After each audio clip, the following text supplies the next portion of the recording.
Presidente do PL, Valdemar Costa Neto, prestou depoimento à Polícia Federal nesta quinta-feira sobre minutas para mudar o resultado das eleições. Acompanhe como foi com Paulo Edson Fiore. Em depoimento à Polícia Federal, o presidente do PL, Valdemar Costa Neto, afirma que nunca teve acesso à minuta encontrada em busca e apreensão realizada contra o ex-ministro da Justiça, Anderson Torres. Valdemar Costa Neto afirmou no depoimento que não tinha contato com Torres, não sabe quem entregou o documento ao ex-ministro e o teor dele. Durante a oitiva, Valdemar disse que, ao ser perguntado por jornalistas sobre a minuta, ele afirmou que tinha na casa de todo mundo de forma metafórica e genérica. O dirigente partidário afirma que chegou a receber uma minuta de uma advogada no aeroporto, mas quando viu que era uma proposta para acionar o artigo 142, jogou fora o documento.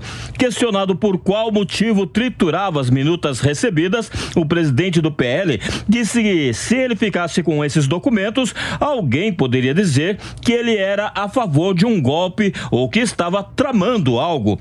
O presidente do PL disse que não sabe quem são os autores dos documentos e que os que foram recebidos por ele eram diferentes um do outro e que não tinham sentido algum. Após o depoimento, Valdemar Costa Neto entregou o celular à Polícia Federal. Amanda já adiantou alguma coisa? O que você destaca desse depoimento do presidente do PL? Quais as possíveis consequências dessa oitiva? Adriana, não acrescenta muito ao que já se sabia, mas há uma tentativa em curso de minimizar e banalizar essa tentativa, essa trama de golpe que fica cada vez mais claro que de fato foi urdida, ela existiu. Tanto que desembocou nos ataques às sedes dos três poderes no dia 8 de janeiro, a invasão do Congresso, do Poder Executivo, do Palácio do Planalto e do Supremo Tribunal Federal com aquela quebradeira toda. Então, houve uma ameaça à nossa democracia. Se ela foi esdrúxula, se era uma pataquada, uma atrapalhada, um golpe tabajara, não interessa. Essa trama, de fato, foi urdida. E nessa mesma entrevista ao jornal O Globo e depois à rede de televisão, Valdemar Costa Neto disse que Bolsonaro estava em frangalhos, que ele nunca tinha visto Bolsonaro assim na vida. Ele ficou, de fato, muito deprimido depois da eleição e assim, e um tempo depois, ele foi se levantando. E aí ele falou como se não fosse nada importante, como minimizando o fato, como se fosse algo absolutamente banal e corriqueiro, que essas minutas de golpe corriam por todos os corredores de Brasília e entre os apoiadores do presidente, o que é mais uma prova de que havia, de fato, um intento antidemocrático, de que isso aconteceu durante todo o governo Bolsonaro, quando ele tentou desacreditar as urnas, o processo eleitoral, quando ele convocou aquela reunião com embaixadores, os atos antidemocráticos, todos aqueles atos em frente a quartéis generais, dizendo que não ia cumprir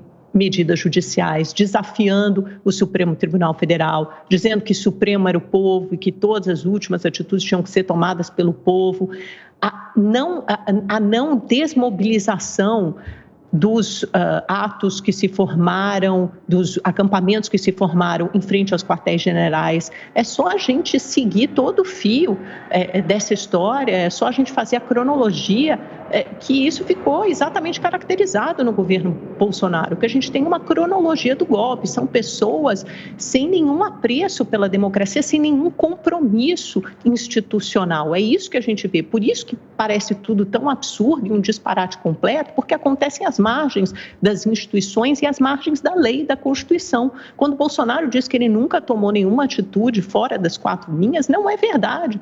O tempo todo ele tomou atitudes que margeavam ali os limites claramente estabelecidos pelo nosso arcabouço legal, tentando inflamar essa militância, uma parte dela golpista, sim, a tomar atitudes mais sérias.